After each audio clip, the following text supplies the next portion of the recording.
The gospel reading this morning is taken from Matthew chapter 10, verses 40 through 42. Anyone who welcomes you welcomes me, and anyone who welcomes me welcomes the one who sent me. Whoever welcomes a prophet as a prophet will receive a prophet's reward. And whoever welcomes a righteous person as a righteous person will receive a righteous person's reward. And if anyone gives even a cup of cold water to one of these little ones who is my disciple, truly I tell you, that person will certainly not lose their reward. Last week we had some challenging scriptures, didn't we? This week they're a little bit different. We've got Romans chapter 6, which was kind of a sermon itself, wasn't it? I thought, since it's a Communion Sunday, though, that we looked more at Matthew chapter 10. So we're going to finish off the last few verses of Matthew chapter 10 today. And you'll notice that Jesus' words last week were kind of doom and gloom, weren't they? This week they take a turn, a more positive turn. Matthew 10, if you'll recall, is a set of instructions that Jesus gives to his disciples before he sends them out into the world. Now, he sends them out into the world of first century Galilee. So he's sending them out into the small towns that they might have already known something about. But these words that we read this morning are also written to us as we go out into 21st century Western New York. And travel's a lot easier than it was 2,000 years ago. So we don't just travel our own region, do we? We also travel out into the nation and out into the whole world. So these words are written as much to us today as they were to the disciples back then. Last week, Jesus gives us a warning that being a disciple sometimes is not an easy life. That it shouldn't surprise us when we encounter hostility or when we find that living a Christian life brings divisiveness. Today, as Jesus continues his instruction, he talks about finding a welcome with people. So again, he shifts gears. Now, we often misquote these words. Maybe you've heard these last few verses of Matthew chapter 10 in a different context. But when we understand what Jesus is talking about here, it puts a different spin on them. Because we often misquote these words as applying to the disciples. But actually, they don't apply to the disciples, do they? They apply to people who welcome Jesus' disciples. It reminds me of the Reformation, the Protestant Reformation, which is coming up on its 500th anniversary this year. How many people do we have with some connections to Lutheranism out there? Anybody? I know we've got a few. Yeah, some of you Lutherans are rolling your eyes. You can thank Luther and his 95 Theses for all of us here today. Because without him, we wouldn't have had the Protestant Reformation. But along with that, another person that you can thank is a guy named Frederick the Elector of Saxony. Let's see, we got him on the next slide here. There it is, that's Frederick the Elector of Saxony. Now, what do we have to thank him for? Well, although Frederick always remained a Catholic his entire life, he protected Luther time and time again from arrest for heresy by Catholic authorities. Now, Frederick was a master politician. His nickname was Frederick the Wise. And he may have thought that he was just playing the politics of the Holy Roman Empire and the Catholic Church at that time to his benefit. But maybe unknown to him, he was helping to birth one of the most, if not the most, important renewal movements to ever hit the Christian faith in the West. It's really amazing to think of how far-reaching Frederick's actions in protecting Martin Luther were, and how that prolonged the Reformation through its infancy and got it to where it eventually went, which is all of us sitting here in a Methodist church and all of the Protestant churches across the world. Well, I bring this up this morning because I think that our passage from Matthew chapter 10 tells us that Jesus cares about the people who welcome us and who help us in our mission as disciples and as a church. So the first thing that Jesus says is that anyone who welcomes us as we do our work as disciples welcomes Jesus. Check out Matthew 10:40. He says, anyone who welcomes you welcomes me. And anyone who welcomes me welcomes the one who sent me. Do you see the progression? By welcoming a disciple, a person is welcoming Jesus. And by welcoming Jesus, they're welcoming God. They're welcoming God into their midst, maybe even without realizing it. And so it says a lot about the person doing the welcoming. And without really even elaborating, Jesus actually says a lot about the person that's being welcomed. In welcoming you, a person is actually welcoming God into their midst. That's what Jesus is saying. That's a lot to think about, isn't it? In all our fallibility, God would still want to be identified with you and with me. Well, it also is a chance for us to give a powerful statement about who we are and about who God is, just by how we act when we show up someplace. And further, Jesus says anyone who welcomes that person, so anyone who welcomes you and me when we're doing kingdom work, receives a reward, a prophet's reward, a righteous person's reward.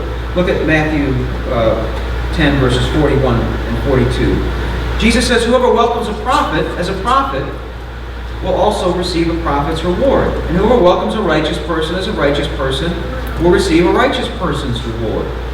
And if anyone even gives even a cup of cold water to one of these little ones who is my disciple, truly I tell you, that person will certainly not lose their reward. Even a cup of cold water extended to the least of the disciples is a sign of welcome that will be rewarded by God. Now how about that language of reward that Jesus tucks in there? That's salvation language that he uses. What does that mean? Does that mean that anybody who welcomes a Christian automatically receives salvation? I don't think so. But here's what I do think that Jesus is saying. I think that through you, a person who welcomes you might come to follow Jesus and be saved. If they come to you, they welcome Jesus. Or if they welcome you, they welcome Jesus. And if they welcome Jesus, they welcome God. So if they've gone that far, why not simply share your faith with them? You can bring enormous blessing into a person's life when you do that. Salvation. And they might already be open to that. See, I think we vastly underestimate how much God is at work in people's lives and in the lives of organizations, even in places where we don't expect it. Maybe the schools or a secular organization, maybe in a business person or even in a business itself, maybe even in a politician, even somebody with a dubious reputation. Jesus is not saying that we should align ourselves with any of these things or any of these particular people, but when they welcome us, we should take it as a sign that God is at work. Or how about when they offer to work with us or offer to fund something? The politician says to one of us that he or she can get a grant for something to do some work in the community. We should take it. Now, we should take it with some caveats. That politician might actually want to help us. They might just be playing good politics and be looking for a photo op for the newspaper. And we can't endorse politicians. That's not what we do as a church. But we can be friendly as long as there are no strings attached. Because we should take it as a sign that God is at work in that person and that God is enabling a particular ministry to happen and to move forward. You know, we might think that we're giving a green light to God's plans as a church. But in actuality, God doesn't need our help, does He? God doesn't need our help. God graciously includes us in His plans and gives us a green light to move forward with those plans when we're ready. And I think that's why it's important as a church for us to be on our knees, prayerfully making big plans and dreaming big dreams. Because God wants to give us miracles right in front of our eyes by providing for us. But do we give God a chance to do that? Or do we only do what we think is possible with our own limited resources? Because you never know when God is going to give a green light to something.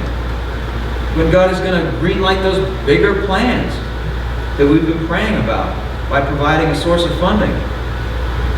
Anything that furthers the gospel in the community is good. During the Reformation, Martin Luther fully expected that he would be betrayed by Frederick the Elector, that he would be arrested and martyred, as so many of the other early reformers were, people like John Huss and John Wycliffe. Eventually, they were betrayed by the very people who first protected them when the pressure on them got too great. Now, Martin Luther didn't even get married until he was 41 years old because he didn't expect to live very long. I'm sure that he didn't quite trust Frederick, given that he didn't officially give up his loyalty to Rome.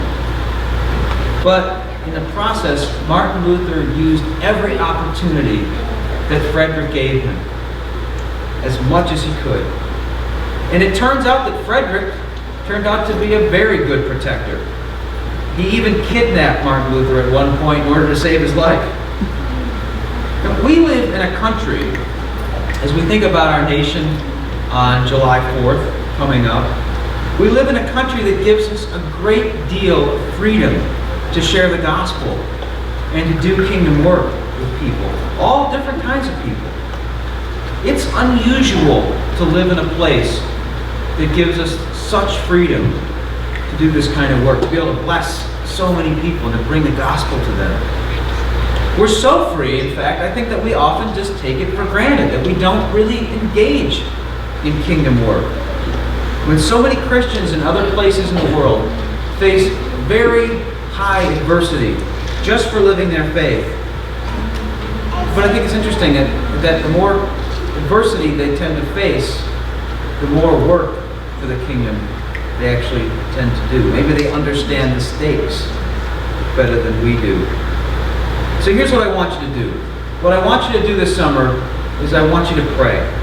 And I want you to think about finding people outside of our church to work with us and to do kingdom work. To bring the gospel out into our community in a far bigger way than we could do alone. We're having an event as part of our Little Wonders summer camp. We're going to have a blessing of the backpacks coming up in August. We're going to pray for people. We're going to have a little service. And we're going to pray for the kids as they go back to school. Prepare to go back to school. We're going to invite teachers to come. And I think could be potentially a really wonderful outreach to our community. But how do we make that event a success so that we can welcome as many students and teachers into our church as possible? Who do we need to partner with to make that happen? I would just like to ask you, would you pray for that today? Would you pray for that all summer? And if God prompts you, would you ask somebody to help make that a success? Because if we can be open to this, I think God is going to open doors for us, and I think that we're going to be surprised by how much people want to help and how much people want to be generous. Because, you know what, people want to see good things happen in our community. They don't know how. And I think we can show them that our church can be a powerful vehicle for blessing people. We can bless the community greatly by doing this. We can introduce people to Christ and to salvation by doing this. And our church can become even more connected than it already is with our community if we do this. Because if we want to be important to our community, it's imperative that we work with and within our community. So I ask you to pray. And I ask you to have the courage to ask somebody. I want you to find your welcome in a place that you didn't expect it. Because you never know how God is working in somebody's life until you ask Him, until you take a chance. Because being a disciple is tough. This is not an easy path. But as you walk that path, you find allies in places that you never expected.